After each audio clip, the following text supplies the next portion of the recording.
In the book of 1 Corinthians chapter 15, Paul says, "Now I make known to you, brethren, the gospel which I preached to you, which also you received, in which also you stand, by which also you are saved, if you hold fast the word which I preached to you, unless you believed in vain. For I delivered to you as of first importance what I also received, that Christ died for our sins according to the Scriptures, that he was buried, and that he was raised on the third day according to the Scriptures." Did that really happen? The resurrection of Jesus Christ, did it really take place? I wanted to talk about that a little bit in this particular presentation. So I'm going to kind of deal with a few things and would like you to consider that. First of all, it's interesting to me that the accounts in the Gospels of the resurrection start with women often being the first witnesses of that event. You will find that in Matthew chapter 28, verse 1 and following, where Mary Magdalene encounters is one of the first witnesses of the resurrected Christ. Now, the Bible is not against women. It elevates women. In fact, it has a whole chapter on the worthy woman, Proverbs 31. But that culture did not elevate women, that particular Greco-Roman culture. And so in that culture, a woman was not viewed as a reliable witness. So if you are making up an event, it doesn't make any sense that you would start the event with your primary witnesses to begin with being women in that culture. The other thing, it's interesting to note that there are New Testament scholars. There are New Testament scholars that, don't believe in God. They don't believe that Jesus is the Son of God, but they enjoy, studying the New Testament, etc. But what I am told that when it comes to New Testament scholars, and whether you're a conservative New Testament scholar or more of a liberal New Testament scholar, or even an unbelieving New Testament scholar, that all those scholars basically agree on the following. And that is that they all agree that Jesus died by crucifixion. He died on a Roman cross. They all agree to that. They all agree that Jesus' disciples believed that he rose and appeared to them. They all agree that these disciples had some sort of experience. And that Paul, a former persecutor of the church when he was called Saul of Tarsus, that he was suddenly changed. He went from being persecutor to one of the church's most outspoken supporters and defenders. That James, the brother of Jesus, who had been a skeptic, John chapter 7, now was changed as well and is definitely on board. And we'll find him with the other apostles in Acts chapter 1, along with Mary mentioned. And here's the other thing they all agree on. Whether they believe in God or not, whether they believe in Jesus or not, whether they claim to be a Christian or not, they all agree on this. On the first day of the week, the tomb was empty. They all concede that. All right, those are just, I guess, universally accepted facts by all New Testament scholars, whether they're believers or unbelievers, liberal or conservative. We talked about the transformation of two specific individuals. We have Paul, or who is Saul of Tarsus, major transformation. He claims that Jesus appeared to him on the road to Damascus. And then we have James, the brother of Jesus. As I noted in John 7, verse 5, it says that the brothers of Jesus did not believe in him. But we have in Acts chapter 1, before Pentecost, there was Mary with the brothers of Jesus. And now something has happened. Now, Paul will note in 1 Corinthians 15, if we would read further in verses 3 through 9, that Jesus appeared to James. So those are two individuals that Their lives are radically transformed. But there's something else. The lives of all the other disciples are transformed as well. Something happened, and I think most scholars would have to concede something did happen in all the disciples. Something changed them, because they go from fearful men who are hiding out after the death of Jesus from the Jewish authorities to men that not very long after that are boldly standing up in public proclaiming that Jesus was raised from the dead. And even when they're threatened and beaten by the Sanhedrin, they do not back down. In fact, throughout their lives, many of them will die for what they preached, including men like Paul and Peter. The individuals that wrote the accounts, the gospel accounts, Matthew, Mark, Luke, and John, they do not present themselves as heroes of the story. Someone has noted that they provide a number of embarrassing details. That is, not details that are embarrassing to Jesus, but details that are embarrassing to themselves. They fully admit that they did not believe the women when they came back from the empty tomb. They fully admit that they were dense, that they did not understand what Jesus was teaching, that they did not comprehend or get the idea that he was going to rise from the dead. That when he showed up to them in Mark chapter 16, verse 14, that he rebuked them for their unbelief and hardness of heart. That the first witnesses were women, not them. That somebody else, someone that was a secret disciple, someone that was a member of the Sanhedrin, had to step forward to claim the body of Jesus, that they did not claim the body of Jesus. Somebody else did. Somebody else, other than the 11 disciples, gave Jesus what you'd say, a proper burial. And they readily admit on the night that Jesus was betrayed, they fled. And even that Peter denied Christ 3 times, and that they were hiding out for fear. They clearly do not make themselves the heroes of the story. Now, most of them died. Most of them died for what they preached. And yes, there are people throughout the ages who have died for a lie. Yeah, without a doubt. Maybe what I believe is a lie. You know, if I was going to die for Jesus, you know, or let's say if a Muslim was going to die, be a Muslim martyr, okay?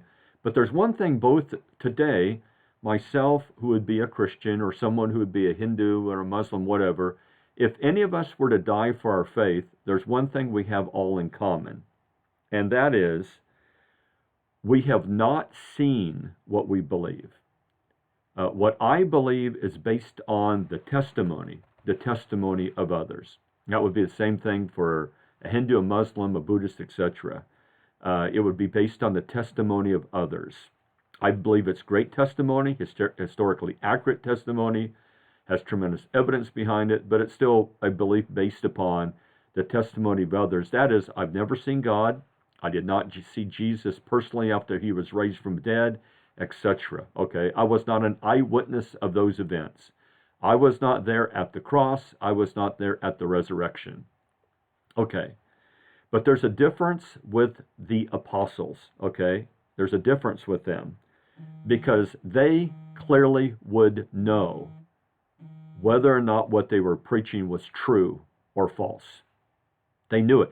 What they believed was not based on the testimony of anybody else. Either Jesus appeared to them or he did not. That's what either Jesus appeared to Saul of Tarsus on the road to Damascus or he did not.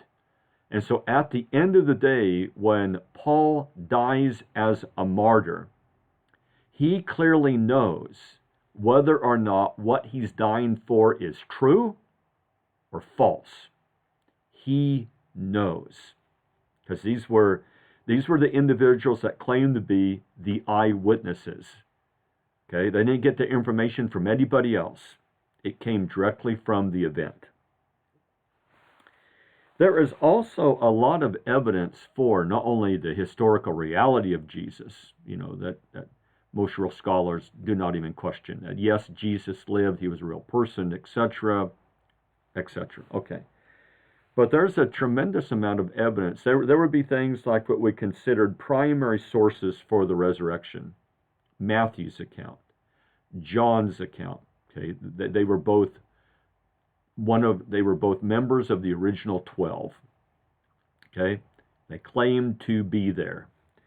We would probably have to say Paul's account in 1 Corinthians 15, because Paul claims that Jesus appeared to him on the road to Damascus. And then we would have James, the brother of Jesus, and Jude, who is also the brother of Jesus, both testifying, and both previous skeptics, both testifying, and of course Paul, a previous persecutor. And so there we would have at least 3 individuals that previously had been on the other side of the fence. People that lived at that time, eyewitnesses who claimed that yes, Jesus did rise from the dead. In addition to that, we would have a number of what would be considered secondary sources. We would have the Gospel of Luke. Luke was a companion of the Apostle Paul. He was a doctor. He investigated things carefully. Luke 1, 1 through 4. As Luke's writings, Luke and Acts, are scrutinized, everyone has to admit that they are historically reliable documents. Whatever else you believe about Luke's writings, you cannot claim that Luke is writing things that are not historically accurate, okay, in the standpoint of the places, the geography, all of that, the people, that Luke is writing about real places, real geography, real political sort of divisions. He's using all their correct titles, all their correct names. He's putting people where they are supposed to be, etc. He gives a lot of detail that has been confirmed by archaeology and other sources. And then we would have also Mark, a companion of Peter. And then we have some writers after the apostles that live within the time frame of the first century that mention the resurrection as an actual event. All right, in 1 Corinthians 15, besides the women that Jesus appeared to, you have a list of men that Jesus appeared to, and you also have a statement that Jesus appeared to over 500 individuals at one time. I am told that in the ancient world, for ancient events, that if you have one source, that's considered real good. That if you have one ancient writer that mentions someone or mentions an event, that's good. If you have 2, that's really good. Okay, but for the resurrection of Jesus, we have a lot more than 2. So just kind of keep that in mind. Most things that you believe about events of ancient history are based on the testimony of one individual.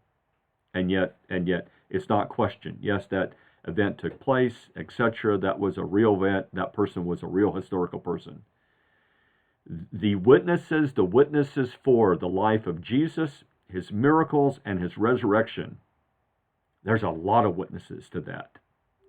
Both the writers of the gospel and secular writers as well. Then there's something else, okay? There are a number of practices that come into existence. There are a number of things that come into existence that really don't make sense unless a resurrection took place. For example, baptism, the practice of baptism for remission of sins. In Romans 6, baptism is paralleled with the death, burial, and resurrection of Jesus. I mean, in baptism, you die to sin as Jesus died for our sins. You're buried under the water as Jesus was placed out of sight in the tomb. And then as Jesus comes out of the tomb alive, we come up from the waters of baptism alive. Romans 6, 3 through 5. How did the practice of baptism originate?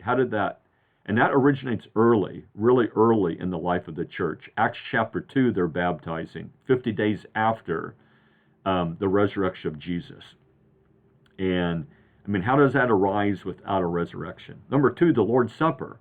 The Lord's Supper is a commemoration of the death, burial, and resurrection of Jesus.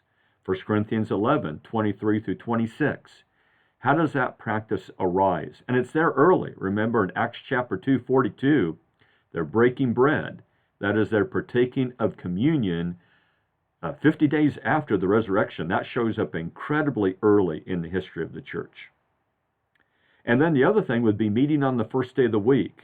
I mean, in the Old Testament, you had 1,500 years or so of Sabbath keeping. Why is it that instantly, the early church is not meeting on the Sabbath? They're meeting on the first day of the week. Acts 20, verse 7. Because that was the day that Jesus was raised, and that's called the Lord's Day in the book of Revelation. And then just the existence of the church. How does the church even come into existence without a resurrected Christ as the center of the message? In fact, in Acts chapter 2, the first sermon ever preached after the resurrection of Jesus is a sermon where the resurrection of Jesus, Acts 2:36, is the center of that sermon. One other thing would be motive.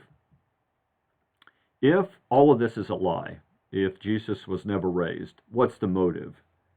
One writer noted that when you have a conspiracy theory or a conspiracy theory is formed, typically the motive is power, greed, and or lust.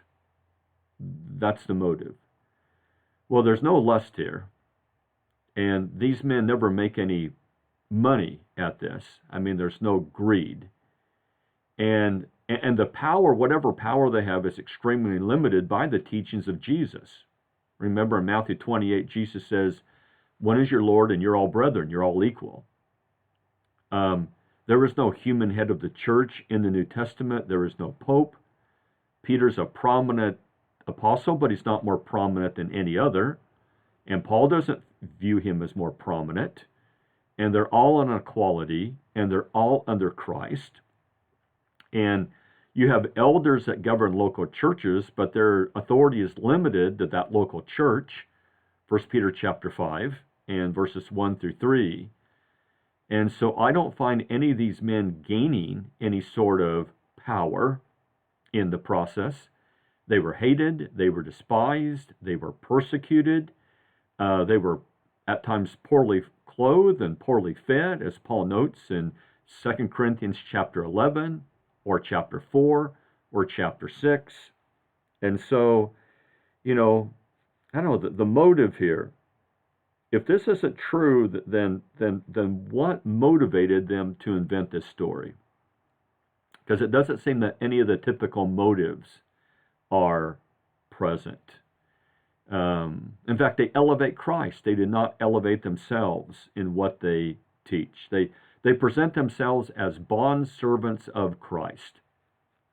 And they don't take upon any religious titles for themselves either.